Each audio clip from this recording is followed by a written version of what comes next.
బాబు అరెస్టుకు 2 ఏళ్ళు సరిగ్గా 2023 సెప్టెంబర్ 9న నంద్యాలలో స్కిల్ డెవలప్మెంట్ కేసులో చంద్రబాబును అప్పటి జగన్ ప్రభుత్వం అరెస్ట్ చేసింది సార్. సో ఇది ఏపీ రాజకీయాలనే మార్చేసిన ఒక ఘటనగా చాలామంది చెప్తూ ఉంటారు. ఆ క్రమంలోనే జనసేన టీడీపీ పొత్తు కూడా కుదిరింది. పవన్ కళ్యాణ్ రాజమండ్రి సెంట్రల్ జైలు దగ్గరే ఆ అనౌన్స్మెంట్ కూడా చేశారు, పొత్తుతో వెళ్తాము అని చెప్పేసి. సో చంద్రబాబు అరెస్ట్ ఏపీ రాజకీయాల దిశను ఏ రకంగా మార్చింది సార్? చంద్రబాబు నాయుడు అరెస్ట్ అయిన తర్వాత కూడా మీరు నా వీడియోలు ఇప్పటికీ యూట్యూబ్లో ఉంటాయి. ఇవాళ క్లెయిమ్ చేసుకోవడం కాదు, ఎందుకంటే యూట్యూబ్ వచ్చాక నోబడి కెన్ క్లెయిమ్ నేను అలా అన్నాను అనలేదు అని. ఎందుకంటే ఈ ప్రపంచం మారిపోయింది ఇప్పుడు. అందువల్ల మీరు అప్పటి వీడియోలు చూడండి. నేను మా చంద్రబాబు నాయుడు అరెస్ట్ తర్వాత అనేక వీడియోల్లో ఇదే విషయం చెప్పాను. చంద్రబాబు నాయుడు అరెస్ట్ పట్ల ప్రజల్లో వ్యతిరేకత ఉంది.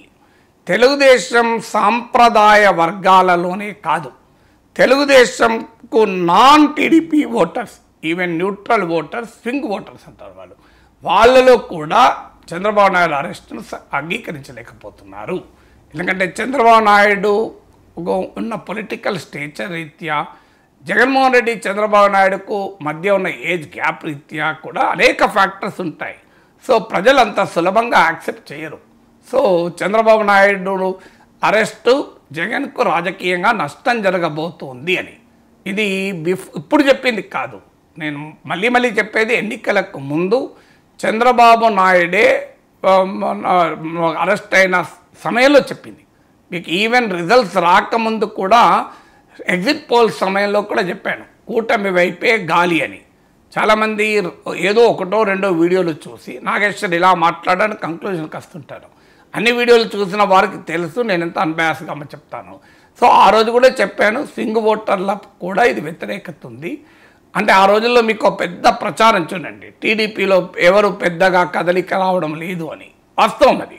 ఆశించిన స్థాయిలో రెస్పాన్స్ రాలేదు. అనేక దేశాల్లో నిరసనలు జరిపారు, నా కోసం చంద్రబాబు నాయుడు చెప్తాడు, అది కూడా నిజమే. కానీ పెద్ద ఎత్తున ప్రజా వెల్లువ, అంటే కార్యకర్తలు నిరసనలు తెలపడం వేరు, పెద్ద ఎత్తున ప్రజా వెల్లువ వేరు. ఎన్టీ రామారావును రామ్లాల్ గవర్నర్ తొలగిస్తే బలమైన ప్రజా విలువ వచ్చింది. దీనికి కారణము సమాజంలో వచ్చిన మార్పు. సమాజం ఒకరాటిలాగా రియాక్ట్ కావడం లేదు కూడా. సమయం వచ్చినప్పుడు రియాక్ట్ అవుతున్నారు, సోషల్ మీడియాలో రియాక్ట్ అవుతున్నారు, ఎన్నికల సమయంలో రియాక్ట్ అవుతున్నారు. కానీ రోడ్ల మీదకి వేల సంఖ్యలో లక్షల సంఖ్యలో అన్ని ఇష్యూస్ పైన రావడం లేదు. అందువల్ల జనం రోడ్ల మీదకి రావడం లేదు కదా, వ్యతిరేకత లేదు అని వైసీపీ అనుకుంది. కానీ అది నిజం కాదు అని. రేపు జగన్ అరెస్ట్ అయినా మీకు పరిస్థితి అలాగే ఉంటుంది. వైసీపీ వాళ్ళే వస్తారు తప్ప ప్రజలంతా రోడ్ల మీదకి వచ్చి మాకు జగన్ రావాలి, జగన్ కావాలి, జగన్ అన్నాడు. సో రాజకీయాలు అలా మారిపోయాయి మనకు. సో అందువల్ల చంద్రబాబు నాయుడు అరెస్ట్ ఖచ్చితంగా వైసీపీకి నష్టం కలిగించింది. అయితే దానివల్లనే జగన్ ఓడిపోయాడా అంటే వాస్తవం కాదు. అది జగన్ ఓటమికి అనేక కారణాల్లో అదొక కారణం కూడా. ఎందుకంటే వాస్తవంగా జగన్ ప్రభుత్వం పట్ల సానుకూలత ఉన్న సమయంలో కనుక చంద్రబాబు అరెస్ట్ జరిగి ఉంటే అసలు ఈ నష్టం కూడా జరిగేది కాదు. ఎప్పుడు కూడా ఒక సింపతి అనేది it is not independent of politics. Sympathy అనేది పాలిటిక్స్తో లింక్ అయి ఉంటుంది. ఇప్పుడు ఎన్టీ రామారావును తొలగించి చంద్రబాబు నాయుడు సీఎం అయ్యాడు. ఎన్టీ రామారావు పైన ఎంత సానుభూతి రావాలి? ఇందిరాగాంధీ కాంగ్రెస్ ప్రభుత్వం గవర్నర్ను ఉపయోగించి రామారావును తొలగిస్తే వచ్చిన సానుభూతి ఎంత? ఎన్టీ రామారావును పక్కకు పెట్టి చంద్రబాబు నాయుడు ముఖ్యమంత్రి అయినప్పుడు ఎన్టీ రామారావు రోడ్ల మీదకి వస్తే ఏ సానుభూతి వచ్చి మీరు రెండింటి కంపేర్ చేయండి, తేడా లేదు కదా. అలాగే అలిపిరి ఘటన తర్వాత నార్మల్గా నక్సలైట్ల దాడి జరిగిన తర్వాత చాలా సానుభూతి రావాలి. వస్తుందని 2004లో ఎన్నికల్ని కాస్త ముందుకు కూడా జరిపించాడు, వాజ్పేయిని కూడా ఒప్పించి చంద్రబాబు నాయుడు. కానీ ఏం జరిగింది?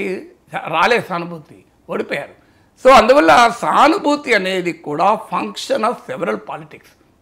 ఇప్పుడు జగన్మోహన్ రెడ్డికి కూడా రాజశేఖర రెడ్డి మరణానంతర సానుభూతి వెల్లువ ఎందుకు ఉపయోగపడ్డది అంటే అప్పటికే కాంగ్రెస్ పార్టీ ప్రజల్లో దూరమైంది. యూపీఏ 2 ప్రభుత్వం వల్ల, కుంభకోణాల వల్ల దేశంలో దూరమైంది, రాష్ట్రంలో దూరమైంది. ఆ సమయంలో రాజశేఖర రెడ్డి మరణించడం, రాజశేఖర రెడ్డి ప్రజా వ్యతిరేకతను ఇంకా పొందక ముందే మరణించడం జగన్కి అది సానుభూతిగా మారింది. అందువల్ల సానుభూతి ఇది function of political context. So అందువల్ల చంద్రబాబు నాయుడు అరెస్ట్ చేసిన పొలిటికల్ కాంటెక్స్ట్ ఏంటంటే జగన్మోహన్ రెడ్డి ప్రభుత్వం పట్ల బలమైన వ్యతిరేకత క్రియేట్ అయిన సమయంలో జగన్ అరెస్ట్ చేశాడు. జగన్ అది గుర్తించలేకపోయాడు. రాజకీయాల్లో ఉన్న వాళ్ళు ఏం చేస్తారంటే చుట్టూ వందిమాగదులు పెట్టుకుంటారు. తమకు అనుకూలంగా తమకు రుచించే మాటలు చెప్పే వాళ్ళనే చుట్టూ పెట్టుకుంటారు. అందువల్ల చివరి నిమిషం వరకు అది తెలియదు వాళ్ళకు. 2019లో చంద్రబాబు ఓటమికి, 2024లో జగన్ ఓటమికి, 2023లో కేసీఆర్ ఓటమికి అన్నిటికీ ఇదే కారణం. ఎందుకంటే వాళ్ళు దే విల్ నెవర్ యాక్సెప్ట్. ఎందుకంటే వాళ్లకు రోజు రుచించే మాటలే చెప్పాలి. అంటే అందువల్ల ఆ రుచించని మాటలు చెప్పారనుకోండి, ఇక వాళ్ళతో మాట్లాడడం మానేస్తారు, వాళ్ళ దగ్గరకు రానియడం మానేస్తారు. ఈ లీడర్లకు ఉండే ఈ ధోరణి, ఈ బలహీనతనే నష్టమవుతోంది. సో అందువల్లనే వీళ్ళు ఓడిపోతున్నారు. సో అంటే రోజు తమకు అనుకూలమైన మాటలు చెప్తూ ఉండాలి. వీళ్ళు ఆనందపడుతూ ఉంటారు. సార్ అంతా మీ గురించి అనుకుంటున్నారు సార్, మీ పాపులారిటీ మామూలుగా లేదు సార్, ఇక చంద్రబాబు ఏం సార్ అసలు ఎవరు కేర్ ఎత్తలేదంటే జగన్ ముసిముసి నవ్వులు అవుతుంటాడు. సో చంద్రబాబు నాయుడు దగ్గరికి ఇంకా జగన్ అసహించుకుంటున్నారు. అసలు ఇక జగన్కు జీవితంలో ఎవడు ఓటేస్తట్లేడు అంటే చంద్రబాబు నాయుడు ఆనందపడుతుంటాడు. ఇలా జరిగినంత కాలం రాజకీయాలు ఇట్లే ఉంటాయి. ఇప్పుడు కేసీఆర్ అట్లనే ఆనందపడ్డాడు కదా. ఏం జరిగింది? ఎవరిని మార్చలేను, నన్ను చూసి ఓటేస్తారన్నాడు. ఏమైంది పరిస్థితి? సో అందువల్ల నాయకులందరికీ స్వభావం ఉంటుంది. జగన్ గుర్తించలేకపోయాడు. తన పట్ల వ్యతిరేకత పెరుగుతున్నది. చంద్రబాబు నాయుడు అరెస్ట్ను ప్రజలు అంగీకరించారని. అందువల్ల ఇది ఖచ్చితంగా నష్టమే. మరో రాజకీయ పరిణామాలు అంటే రాష్ట్ర రాజకీయాలను మలుపు తిప్పిన రాజకీయ పరిణామం పవన్ కళ్యాణ్ ఎన్డీఏ టీడీపీతో కలవడం. నేను అందుకే ఆ రోజే అన్నాను, ఎన్నికలకు ముందే ఈ 2024 ఫలితాలు ఏ రకంగా అయినా ఉండడియండి, మ్యాన్ ఆఫ్ ద సిరీస్ ఎవరవుతారో నేను ఇప్పుడే చెప్పలేను, కానీ మ్యాన్ ఆఫ్ ద మ్యాచ్ మాత్రం పవన్ కళ్యాణే అని చెప్పాను. నేను ఇది ఫస్ట్ టైం వాడిన పదం నేనే. ఆ తర్వాత చిరంజీవి ట్వీట్ చేసే వరకు, సహజంగా చిరంజీవి మెగాస్టార్ కదా, so man of the match అని ఆయన ట్వీట్ చేసే వరకు అది పాపులర్ అయింది. కానీ మీరు వెనక్కి తిరిగి చూడండి టైం లైను, నేను ఫస్ట్ ఈ పదం వాడింది నేనే. Pawan Kalyan is the man of the match అని వాడాను. అది నా యూట్యూబ్ ఛానల్లో కూడా ఉంది, మీరు చూడొచ్చు, టీవీ ఛానల్లో చెప్తూ వచ్చాను. సో అందువల్ల మ్యాన్ ఆఫ్ ద మ్యాచ్గా పవన్ కళ్యాణ్ ఎమర్జ్ అయింది అక్కడే. సో వైసీపీ వ్యతిరేక ఓటు చీలకూడదు, వైసీపీ పట్ల బలమైన ప్రజా వ్యతిరేకత ఉంది అని తెలుగుదేశం కన్నా కూడా పవన్ కళ్యాణ్ ఖచ్చితంగా అంచనా వేశాడు. పవన్ కళ్యాణ్ ఏదో పొలిటికల్ నావిస్ని కొట్టేస్తారు, బట్ ది కరెక్ట్ అసెస్మెంట్ వేసింది Pawan Kalyan, not even TDP కూడా ఆ రోజుల్లో అంత వ్యతిరేకత జగన్పై ఉందని అనుకోలేదు. సో పవన్ కళ్యాణ్ అంచనా వేసిన రాజకీయ ఎత్తుగడకు కూడా వైసీపీకి వ్యతిరేకంగా ఉండే ఓటు గనక చీలిపోతే అది జగన్ ఓడిపోడు, జనసేనకు కూడా లాభం లేదని గుర్తించాడు కూడా. అందుకే పెద్ద ఎత్తున పవన్ కళ్యాణ్ మీద ఒత్తిడి వచ్చింది. హరిరామ జోగయ్యలు, ముద్రగడ్డ పద్మనాభాలు లేఖలు రాశారు. మీలాంటి వాళ్ళు ప్రతిరోజు ముద్రగడ, హరిరామ జోగయ్య మాటలు మీరు చర్చిద్దాం సార్ అనేవాళ్ళు, మీరు గమనించి గుర్తుండే ఉంటుంది. సో కానీ ఎందుకు పవన్ కళ్యాణ్ ఎక్కువ సీట్లు అడగాలి, కూటమి చర్చలు ఫెయిల్ కావాలి, ఇది కదా ముద్రగడ్డ లక్ష్యము, హరిరామ జోగయ్య లక్ష్యము. నిజంగా కాపుల కొరకు పవన్ కళ్యాణ్ కొరకు అయితే కాదు. నేను ఆ రోజు కూడా చెప్పాను, తర్వాత జరిగింది ఏంటి, ముద్రగడ్డ పద్మనాభం వెళ్ళి వైసీపీలో చేరిందా లేదా, హరిరామ జోగయ్య కొడుకు కూడా చేరినట్టున్నాడు. సో ఎలాగంటే నేను ఆ రోజు ఇది చేరకముందే చెప్పాను, ఈ లేఖలు రాసేది పవన్ కళ్యాణ్ చేత గొంతమ్మ కోరికలు అడిగించి కూటమి చర్చలు విఫలం చేయాలని.